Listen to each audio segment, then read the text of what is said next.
Hello, my name is Steve Moss. I'm a bookseller here at Books and Books in Coral Gables, Florida.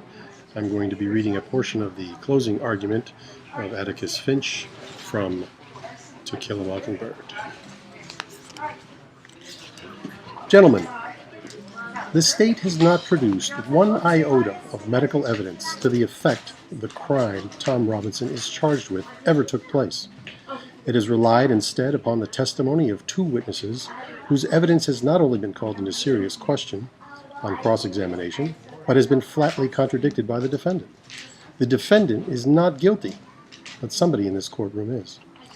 I have nothing but pity in my heart for the chief witness for the state, but my pity does not extend as far as to her putting a man's life at stake, which she has done in an effort to get rid of her own guilt. I say guilt, gentlemen, because it was guilt that motivated her. She has committed no crime. She has merely broken a rigid and time-honored code of our society, a code so severe that whoever breaks it is hounded from our midst as unfit to live with. She is the victim of cruel poverty and ignorance, but I cannot pity her. She is white. She knew full well the enormity of her offense, but because her desires were stronger than the code she was breaking, she persisted in breaking it. She persisted, and her subsequent reaction is something that all of us have known at one time or another. She did something every child has done. She tried to put the evidence of her offense away from her. But in this case, she was no child hiding stolen contraband. She struck out at her victim. Of necessity, she must put him away from her. He must be removed from her presence, from this world. She must destroy the evidence of her offense. What was the evidence of her offense? Tom Robinson, a human being. She must put Tom Robinson away from her. Tom Robinson was her daily reminder of what she did. What did she do? She tempted a Negro. She was white and she tempted a Negro. She did something that in our society is unspeakable. She kissed a black man. Not an old uncle, but a strong, young Negro man. No code mattered to her before she broke it, but it came crashing down on her afterwards. Her father saw it, and the defendant has testified as to his remarks.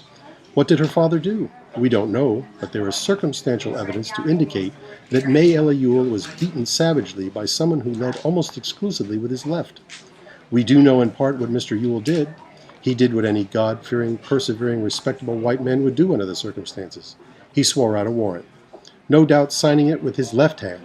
And Tom Robinson now sits before you, having taken the oath with the only good hand he possesses, his right. And so a quiet, respectable, humble Negro who has the unmitigated temerity to feel sorry for a white woman has had to put his word against two white people's. I need not remind you of their appearance and conduct on the stand. You saw them for yourselves. The witness for the state, with the exception of the sheriff of Macomb County, have presented themselves to you gentlemen, to this court, in the cynical confidence that their testimony would not be doubted, confident that you gentlemen would go along with them on the assumption, the evil assumption, that all Negroes lie, that all Negroes are basically immoral beings, that all Negro men are not to be trusted around our women, an assumption one associates with minds of their caliber, which, gentlemen, we know is itself a lie as black as Tom Robinson's skin, a lie I do not have to point out to you. You know the truth, and the truth is this. Some Negroes lie, some Negroes are immoral, some Negro men are not to be trusted around women, black or white. But this is a truth that applies to the human race and no particular race of men. There is not a person in this courtroom who has never told a lie, who has never done an immoral thing, and there is no man living who has never looked upon a woman without desire. One more thing, gentlemen, before I quit. Thomas Jefferson once said that all men are created equal, a phrase that the Yankees and the distaff side of the executive branch in Washington are fond of hurling at us. There is a tendency, in this year of grace, 1935, for certain people to use this phrase out of context, to satisfy all conditions. The most ridiculous example I can think of is that the people who run public education promote the stupid and idle among the industrious. Because all men are created equal, educators will gravely tell you, the children left behind suffer terrible feelings of inferiority. We know all men are not created equal in the sense that some people would have us believe. Some people are smarter than others. Some people have more opportunity because they're born with it. Some men make more money than others. Some ladies make better cakes than others. Some people are born gifted beyond the normal scope of most men. But there is one way this country in which all men are created equal. There is one human institution that makes a pauper the equal of a Rockefeller, the stupid man the equal of an Einstein, and the ignorant man the equal of any college professor. That institution, gentlemen, is a court. It can be the Supreme Court of the United States or the humblest J.P. court in the land, or this honorable court which you serve. Our courts have their faults, as does any human institution, but this country our courts are the great levelers. In our courts all men are created equal. I'm no idealist to believe firmly in the integrity of our courts and the jury system.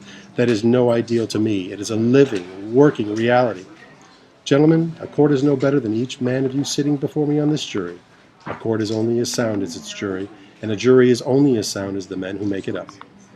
I am confident that you gentlemen will review without passion the evidence you have heard, come to a decision, and restore this defendant to his family. In the name of God, do your duty.